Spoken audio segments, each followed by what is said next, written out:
Hi అండి. ఇప్పుడు వచ్చేసి బ్లౌజ్ హ్యాండ్ చూపిస్తానండి కటింగ్. వీళ్ళు మెజర్మెంట్ బ్లౌజ్ అయితే లేదండి వీళ్ళకి. మెజర్మెంట్స్ అయితే నేను తీసుకున్నాను. అంటే మ్యారేజ్ అవ్వలేదు అమ్మాయికి. మెజర్మెంట్స్ తీసుకున్నాను. హ్యాండ్ పొడవు వచ్చేసి 11.5 ఖర్చులు కాకుండా, ఖర్చులతో పాటు 12.5 1 ఇంచ్ ఎక్స్ట్రా కదా ఖర్చులోకి తీసేసుకొని, ఇక్కడైతే చూడండి వాళ్ళ మెజర్మెంట్స్ ప్రకారం అయితే నేనైతే మార్కింగ్ అయితే పెట్టేస్తున్నా. ఆర్మ్ లూజ్ వచ్చేసి 13 వచ్చిందండి. 13 అంటే హాఫ్ చేసి 6.5 కదా. ఇక్కడైతే 4.5 వచ్చింది లూజు. ఇలా అయితే కలిపేసుకోవాలి.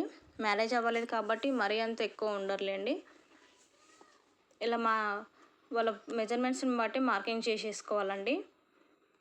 తీసుకున్న దాంట్లో డబల్ చేయాలి. అంటే డివైడ్ 2 చేస్తే మనకి కరెక్ట్ అయితే వచ్చేస్తుందండి. ఇంతే అండి, ఈజీ ఉంటుంది.